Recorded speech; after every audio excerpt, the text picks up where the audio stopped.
The first major female star in country music, Kitty Wells, died today at her home in Nashville. She'd suffered a stroke. Wells was the first woman to hit #1 on the country charts, recording "It Wasn't God Who Made Honky Tonk Angels." The summer of 1952. The #1 country record in America has been banned by the NBC radio network. It has been banned by the BBC in Britain.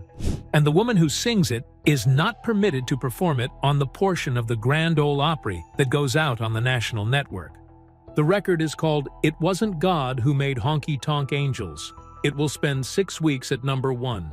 It will sell more than 800,000 copies in its first release. It will make the woman singing it the first solo female artist in history to top the Billboard country chart. She is 33 years old. She is a mother of 3. She took the session that produced it for a union fee of $125. And when she walked into that studio on the 3rd of May, 1952, she had already decided to give up music entirely. Her name was not Kitty Wells. For 60 years, she was the queen of country music, and almost nothing the public understood about her was accurate. The most scandalous record of 1952 was made by the least scandalous woman in Nashville. The singer they banned from the network wore gingham dresses while everybody around her wore rhinestones, had been married since she was 18, and went home from the sessions to cook supper for the band. So, where did the name come from if it was not hers? What made a 33-year-old mother of 3 decide to quit weeks before the biggest record of the decade? And what exactly did the Grand Ole Opry actually do about that song, as against what everybody has been repeating for 70 years? If that voice was ever coming out of a radio in your kitchen, a tap of the like button puts her in front of somebody else who remembers it. It starts in Nashville, which is unusual all by itself. She was born Ellen Muriel Deason on the 30th of August 1919 in Nashville, Tennessee. That fact alone separates her from almost everybody else in this story. Country music is an industry built in Nashville by people from everywhere else, from Kentucky hollows and Texas farms and Alabama mill towns. Ellen Deason was one of the very few major stars of the classic era who was actually born in the city the business belongs to. The family was working class, and it was musical. She grew up singing gospel with her sisters, in church and at home, in a house where close harmony was learned before anybody thought of it as a skill worth naming. That is the whole of her training. There was no conservatory and no coaching. There was a Nashville family in the 1920s and 1930s singing hymns in 3 parts, because that was what families did in the evening, and one of the daughters turned out to have a voice that would eventually be described as the most imitated in the history of women's country music. And here is the first thing the audience never knew. The name on 60 years of records, on the Hall of Fame plaque, on the Grammy, on every marquee from 1952 onward, was not hers and never had been. Kitty Wells was a girl in a song. There is a parlor ballad that dates back to the Civil War era, an old sentimental piece about a sweetheart named Kitty Wells. It had been floating around American popular music for the better part of a century, the kind of song families sang around a piano. Her husband picked it. When Ellen Deason needed a stage name, Johnnie Wright reached into that old ballad and pulled out the girl's name and handed it to his wife, and she used it for the rest of her life. She was inducted into the Country Music Hall of Fame under it. She is buried under her own name and remembered under his choice. The Queen of Country Music spent 6 decades performing as somebody else's sweetheart from a 19th century parlor song, and by every available account, she never minded for a second. Think about how completely that reverses the usual arrangement. A stage name is normally something a performer chooses to become, a bigger, louder, more marketable version of themselves. Hers was handed to her by her husband out of a song neither of them wrote, and she wore it for the rest of her life without ever appearing to consider it strange. She married Johnnie Wright in 1937. She was 18 years old. Wright was a carpenter with ambitions as a singer, and the arrangement they built is the one that governs everything that follows. She did not join his act as a partner. She joined it as a backing voice.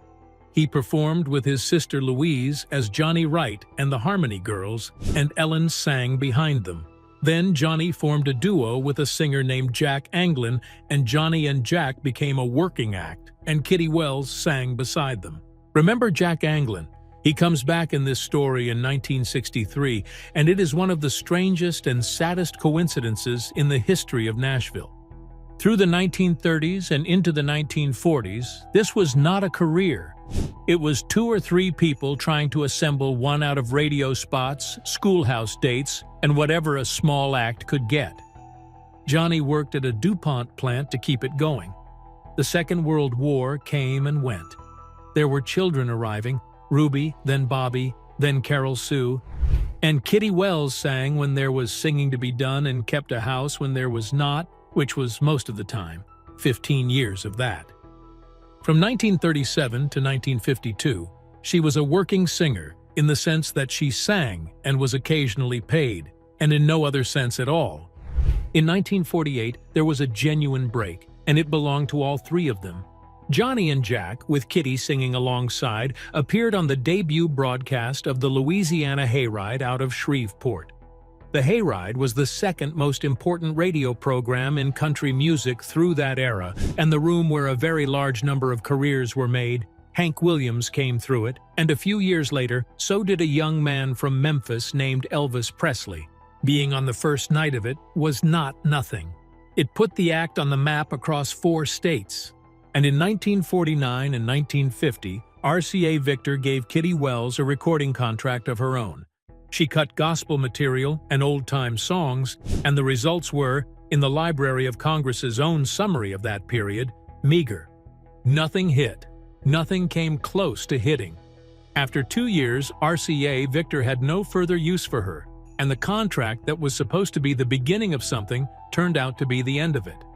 Then, in 1951, Johnnie and Jack had a hit of their own with a song called Poison Love, and that record won the duo a place on the Grand Ole Opry, and the family moved back to Nashville for good. So by the beginning of 1952, here is the exact position. Her husband had a hit and an Opry slot. His duo partner had a career. She was 32 years old, she had 3 children, she had been singing professionally in one capacity or another for 15 years, and she had precisely nothing to show for it. One failed contract with RCA and a decade of standing behind other people. And she made a decision. This is the second thing the audience never knew, and it reframes the entire record. Kitty Wells had decided to quit, not to scale back, not to take a break, not to wait for a better offer.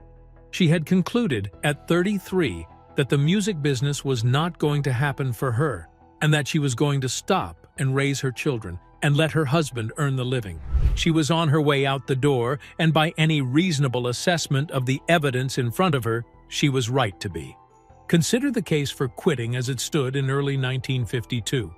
15 years of trying, a failed major label deal behind her, 3 children who needed her at home, a husband whose own career had just taken off, which meant the household did not need her income, and a genre that had no template whatsoever for a woman as a solo star, because no woman had ever been one.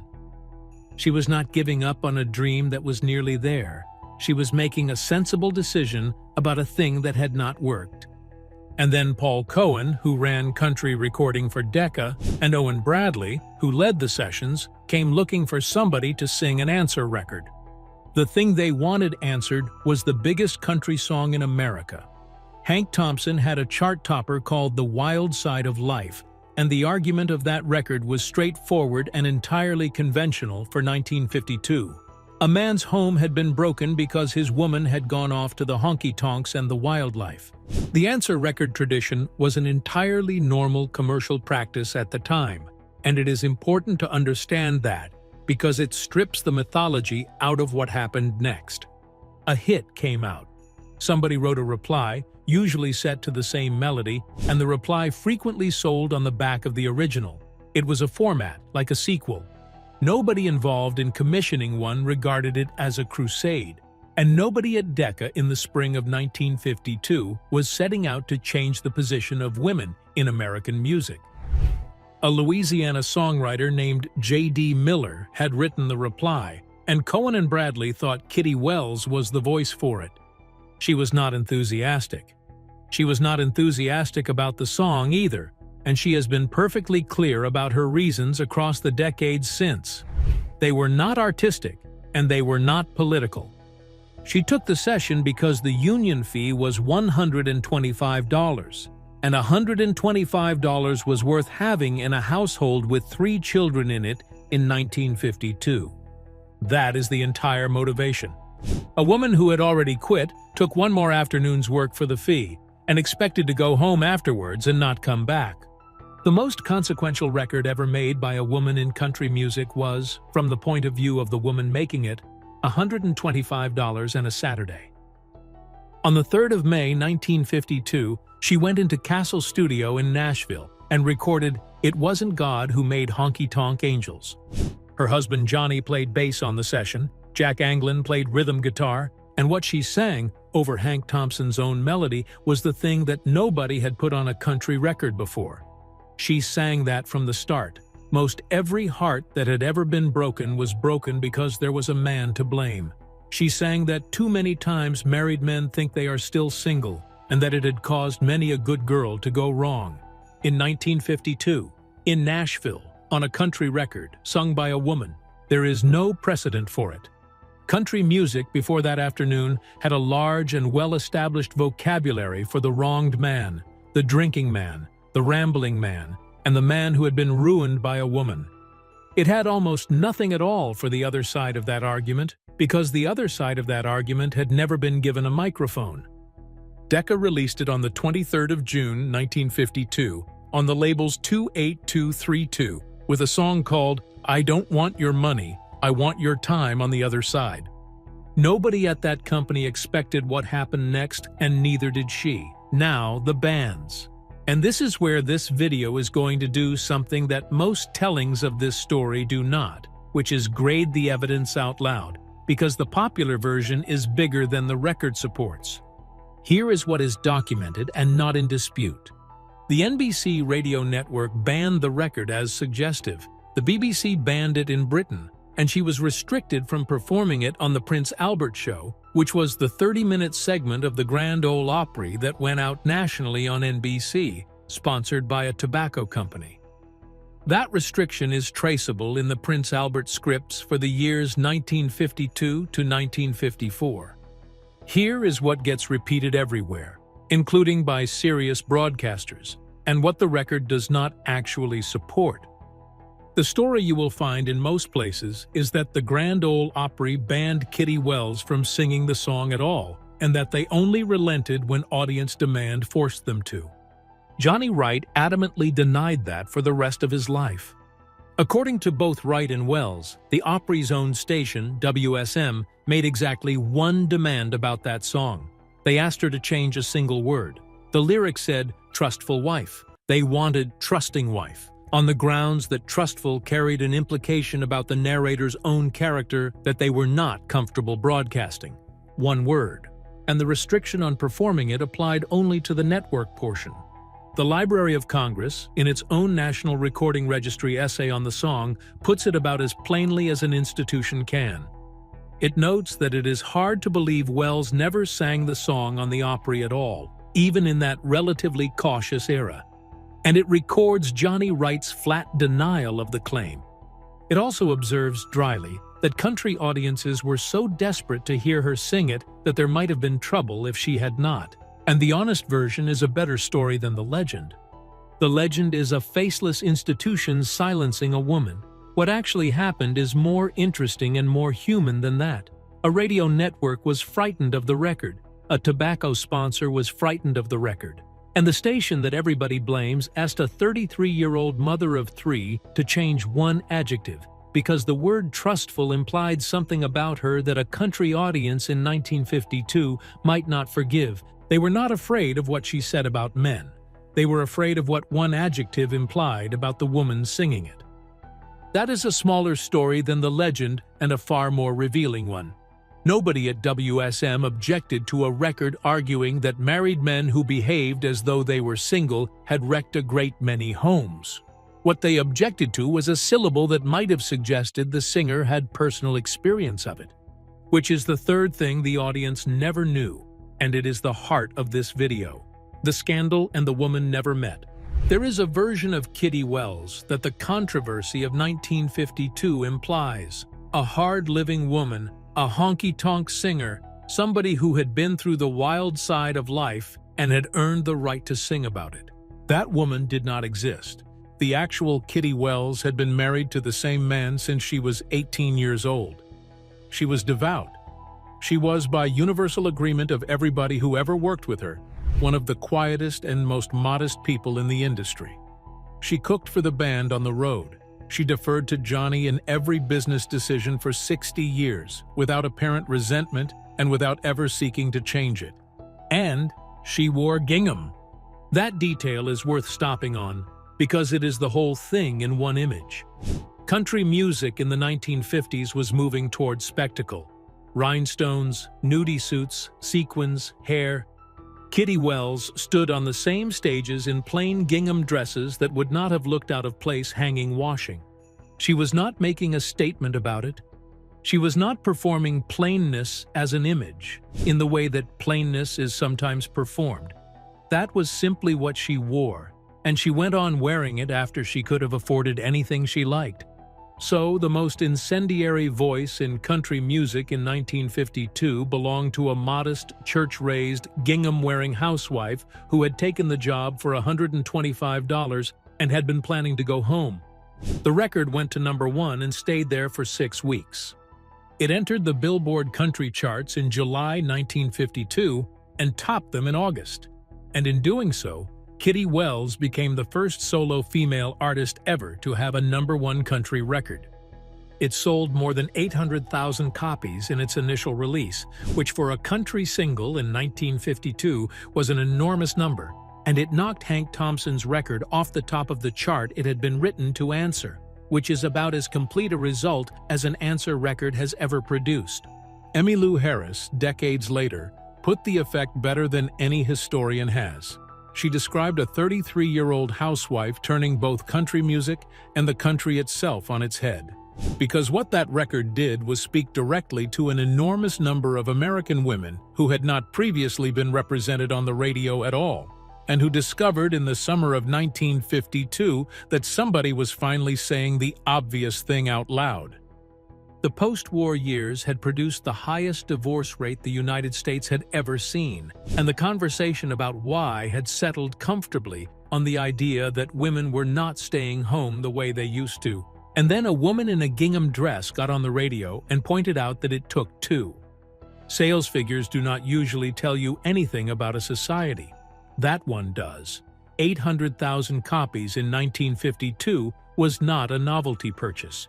Somebody was buying that record in enormous numbers, over and over, in towns all across the American South and Midwest, and the people buying it were overwhelmingly women who had been listening to the other version of the argument their whole lives. She had been going to quit. Instead, they started calling her the Queen of Country Music, and they did not stop for the next 60 years. She was 33 years old, and her career had just begun 15 years after she started it. What followed was one of the longest runs any woman has had in that format.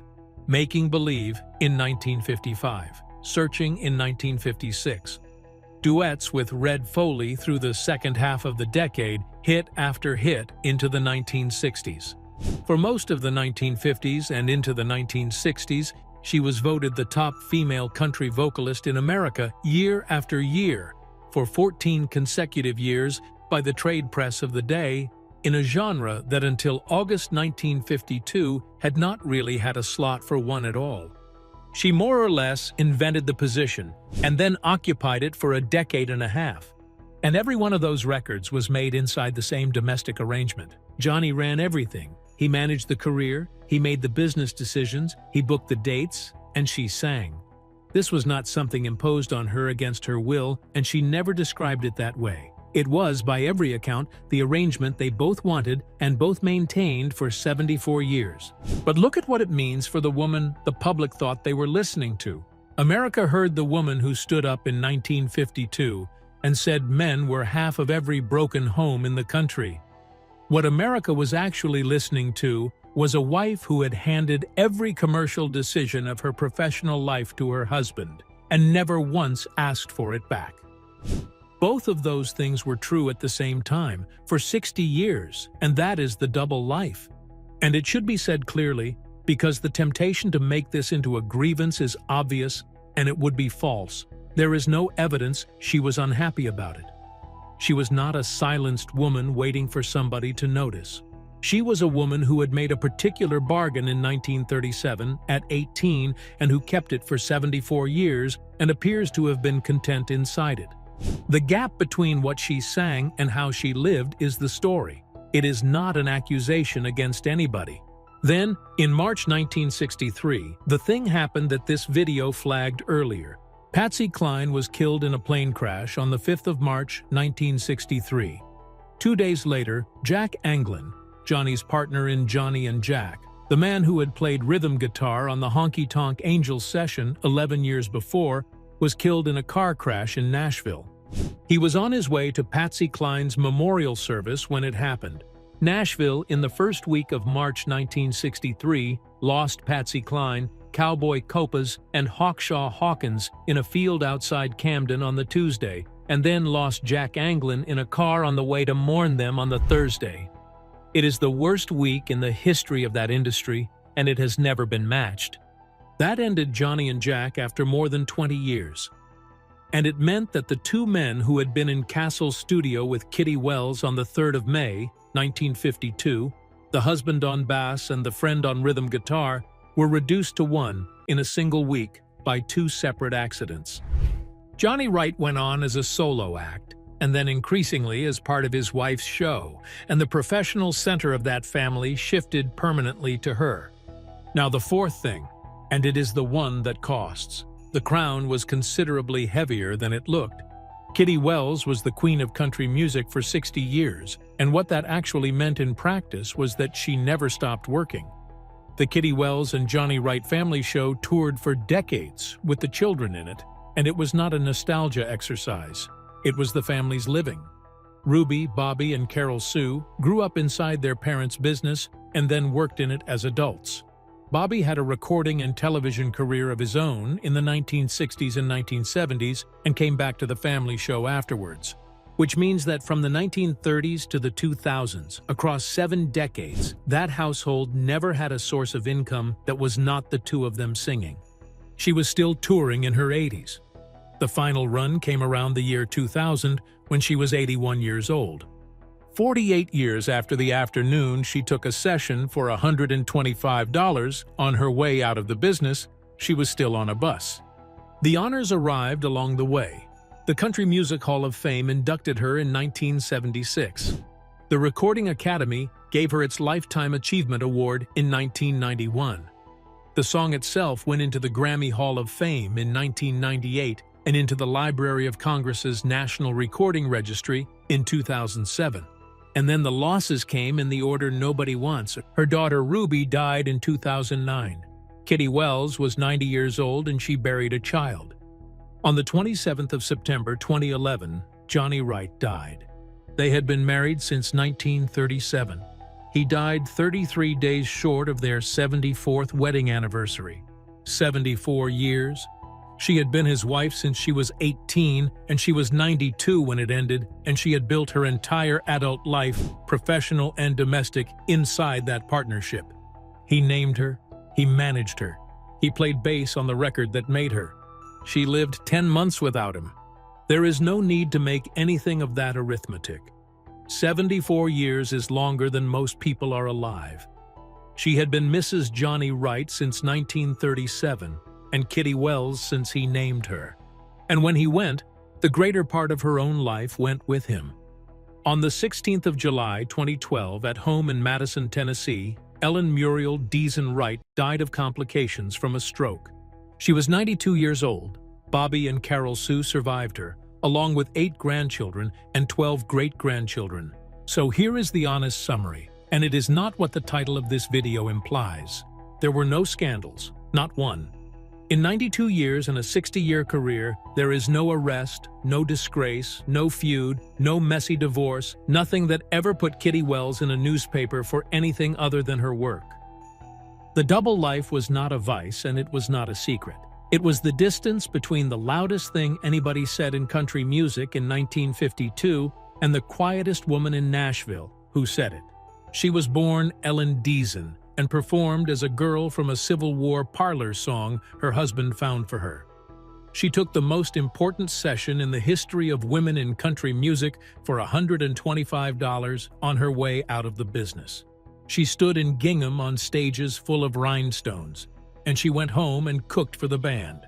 She never asked to be a symbol. There is no evidence she ever entirely enjoyed being one.